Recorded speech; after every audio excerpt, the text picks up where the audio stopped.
오늘은 베드로전서 3장 1절에서 12절 본문으로 아침 메시지 나누겠습니다. 오늘은 우리를 기이한 빛에 들어가게 하신 이의 아름다운 덕을 선포하는 삶의 실제적인 그런 영역을 계속해서 이어가게 됩니다. 어제는 권세들에게 복종하고 상전에게 복종하고 이렇게 사회 속에서 선을 행함으로 사람들을 구원의 길로 이끌어갈 수 있다, 그런 취지였고요.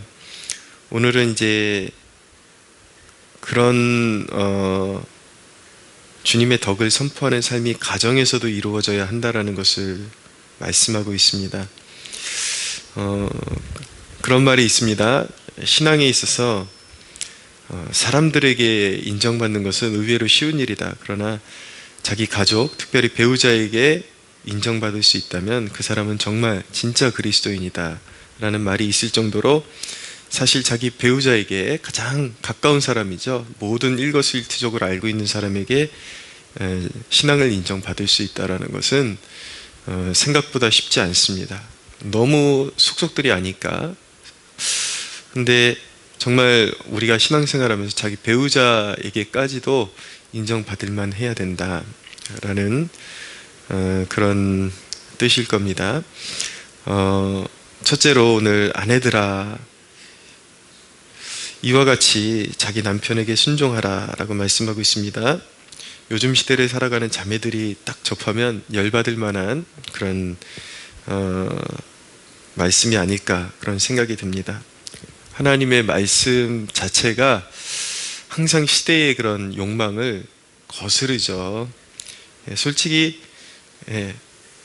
그렇게까지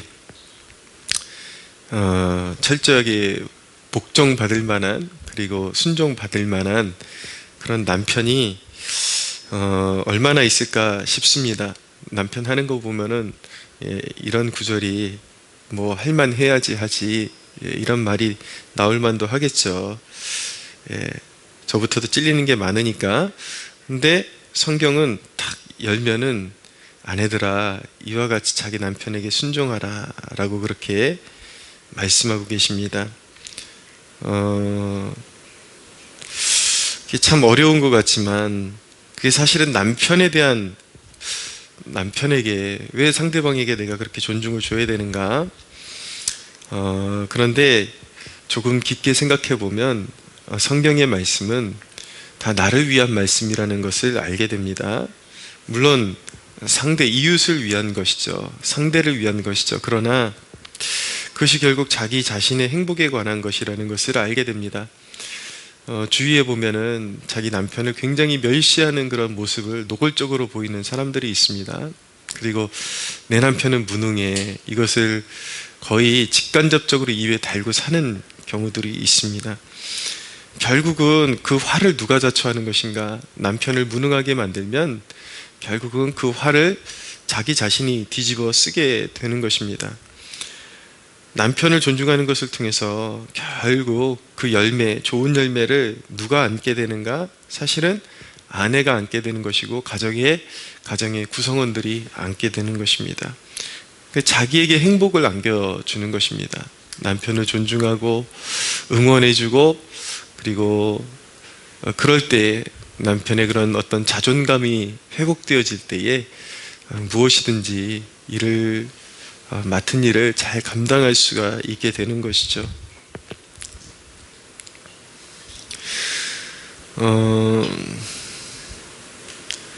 3절에 보니까 여인들에게 너희의 단장은 머리를 꾸미고 금을 차고 아름다운 옷을 입는 외모로 하지 말고 오직 마음에 숨은 사람을 온유하고 안정한 심령에 썩지 아니할 것으로 하라. 이는 하나님 앞에 값진 것이라. 자, 단장에 관한 말씀. 진정한 여성미를 주는 것이 무엇인가? 그러나 성경을 묵상하게 되면 단순히 여자에게만 주는 말씀이 아니라 다 이것이 남녀 공동적으로 누구나 이렇게 적용해야 되는 말씀이라는 것을 알게 됩니다. 단장에 대해서 말씀하고 있는데 화려한 치장으로 자신의 값어치를 올리려고 하지 말아라. 그렇게 꾸미지 말아라. 마음에 숨은 것을 단장함으로 하나님 앞에 값지게 되는 것이다 라고 말씀하고 있습니다. 예. 자, 여인으로서 너무 단장하지 않는 것도 문제가 있는 것 같아요. 그냥 되는 대로 사는 모습도 그렇게 보기 좋지는 않습니다. 그러나 화려한 장식으로 할 것이 아니라 단정해야 된다라는 것이죠. 단정해야 되는 것입니다. 딱 보면은 그래도 참 사람이 멋지다. 예, 그 정도는 되어야 하는 것입니다. 화려한 치장으로가 아니라 특별히 그 인격에서 나오는 품격이 사람을 가치 있게 만들어주는 것입니다. 무엇을 추구하고 항상 주님을 추구하고 그 말씀대로 그 말씀을 이렇게 삶에 적용하려는 그 모습 속에서 그 사람의 품격이 드러나게 되는 것입니다. 5절에 보니까 쭉 읽다 보면 남편에게 순종함으로 자기를 단장하였다. 이전에 성경에 나오는 여인들도 그랬다라는 것입니다. 특별히 사라가 아브라함을 주라칭하여 순종한 것 같이 너희는 선을 행하고 아무 두려운 일에도 놀라지 아니하면 그의 딸이 된 것이라. 우리가 아브라함의 자손이 되는 것이 하나님의 진정한 자녀다라는 증거가 되는 것처럼 여인들에게 있어서 그 믿음의 또 조상격에 해당되는 사라의 그 발자취를 잇는 그런 모습을 보이는 것이 바로 사라의 딸이 되는 것이고 그것이 바로 하나님의 진정한 자녀다운 자녀가 되는 것이다 라는 그런 말씀을 주고 계신 것입니다. 순종함으로 단장하라. 참 특이한 말씀이죠. 또 그런 외향적인 것으로 단장하지 말고 순종함으로 단장하라. 의미심장한 말씀이죠. 하나님께서 하와를 지으실 때에 돕는 배필로 지으셨습니다. 여자들이 가치 있게 되고 정말 빛이 나는 그때가 언제냐면 돕는 배필로서의 그런 충실한 역할을 감당할 때에 가장 창조 목적에 가까워지기 때문에 그것이 하나님 앞에 귀한 것이다 라고 그렇게 말씀하고 있는 것입니다. 자, 두 번째로 남편들아 라고 말씀합니다. 7절 이하에 보면은 이와 같이 지식을 따라 너희 아내와 동거하고 그를 더 연약한 그릇이요 또 생명의 은혜를 함께 이어받을 자로 알아 귀히 여기라 라고 말씀하고 있습니다. 여인들을 더 연약한 그릇이라고 말씀합니다. 가끔 이렇게 여자들이 남자의 가치 기준에서 볼 때 별것 아닌 일에 참 마음 상해하는 모습도 볼 때가 있습니다. 근데 생각해 보면 여인들이 연약한 그릇이기 때문에 그렇구나. 그래서 남편들이 여인들에게는 마음을 줄 수 있어야 된다라는 것을 때때로 느끼게 됩니다. 그러면서 귀히 여기라라는 말씀을 주고 계신데 어저께 이 말씀 묵상하면서 그렇구나, 내 아내를 더 귀히 여기는 마음을 가져야 하는구나 라는 것을 더 좀 깊게 느끼는 그런 하루였습니다. 생각해 보니까 참 그 여인들이 참 부지런하지 않으면 이렇게 가정을 이렇게 섬기고 남편을 이렇게 뒷바라지하고 이런 일들이 참 생각보다 참 잔일들이 너무 많은 것이구나라는 것을 이렇게 곁눈질로 보게 됩니다. 일례로 주일날 저도 새벽부터 나와서 기도하고 예배 준비하고 그렇게 쭉 하루를 섬기고 나면 진이 쭉 빠지는데 이 작은 교회에 뭐 섬기는 게 별것 있을까 싶지만은 정말 빠듯합니다. 하루가 와서 이것저것 챙기고 일주일 동안 흩어졌던 것들 정리하고 성도들 맞을 준비하고 또 아이들 챙기고 뭐 하여튼 굉장히 부지런하지 않으면 안 됩니다. 근데 이제 저는 그렇게 이제 하루 주일을 마치고 나면 막 파김치가 돼가지고 에너지가 쭉 빠져가지고 주체할 수가 없는데 가만히 이렇게 보니까 아내는 교회에서 저는 이제 정신적으로 하는 일이 더 많죠. 계속 설교 되뇌이고 외우고 기도하고. 근데 아내는 이제 제가 하지 못하는 그런 부분에 대해서 몸으로 뛰는 거 다 하고 나서 집으로 들어가서도 쉬지 못하고 이렇게 또 가정일 막 이렇게 흐트러진 거 챙기고 또 먹이고 이런 모습 보니까 참 내가 이렇게 활동하기까지 이렇게 뒤에서 받쳐주는 사람이 있기 때문에 이 일이 가능한 것이구나 라는 것을 새삼 느끼게 되면서 참 귀하다라는 생각을 가지게 되었습니다.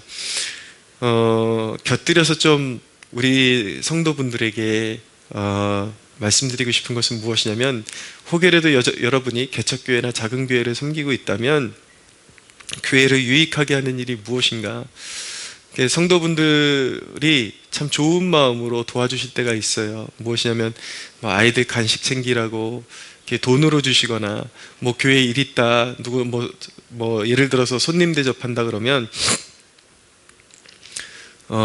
이제 자기가 식사 대접은 할 테니까 이제 목사님 사모님이 식당 좀 알아보시고 이렇게 해주십시오, 이렇게 하십시오. 그러면 돈은 내가 내겠습니다 라는 그런 이제 취지로 말씀하실 때가 있어요. 귀하죠. 본인이 부담하겠다라는 거니까 귀한데, 이왕이면 거기서 또 더 한 발자국 더 나아가 주십시오. 그러니까 목회자와 사모가 생각보다 발을 동동 구르면서 뜁니다. 근데 그냥 이렇게 나는 물질적으로 헌신할 테니까 당신들이 몸으로 다 띄워주십시오, 이렇게 하면은 너무 감당하기가 버거운 거예요. 별것 아닌 것 같지만. 그러니까 사실은 그런 섬김의 태도도 참 이렇게 섬기는 분들한테는 조심스러운 것이고, 또 들으면 나는 하려고 했는데 왜 저런 소리를 하나, 그럴 수 있겠지만 좋은 그런 습관을 가져야 됩니다. 그것은 사실입니다.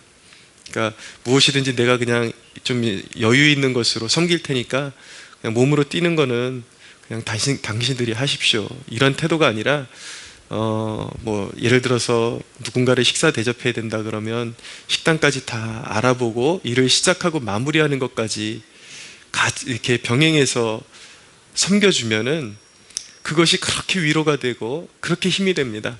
아이들 간식 챙기는 것도 그냥 단순히 물질로만 헌신하는 것이 아니라 직접 그러니까 무엇이 필요한지 물어보고 좀 그 부분에 대해서 시작하고 매듭 짓는 것까지를 다 책임져 주면은 그렇게 그 목회에 힘이 되고 위로가 될 수가 없습니다. 여러분들이 섬길 때에 단순히 그냥 물질로만 하면 된다라는 그런 태도보다는 여러분들의 그런 시간과 그런 헌신으로 그렇게 하나님이 더욱 귀히 받으실 만한 헌신의 태도를 갖는 것 참 귀하다. 여러분들 그런 것들을 좀 배울 수 있게 되기를 바랍니다. 남자들한테 한 가지 더 요구하는 것이 무엇이냐면, 그렇게 아내를 귀히 여겨야 7절 말미에 너희 기도가 막히지 아니하게 하려 함이라 라고 말씀하고 있습니다.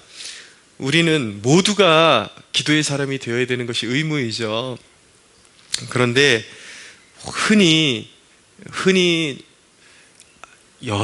아내가 기도의 사람이 되어야, 더욱 기도의 사람이 되어야 하는 것처럼 그렇게 말들을 합니다.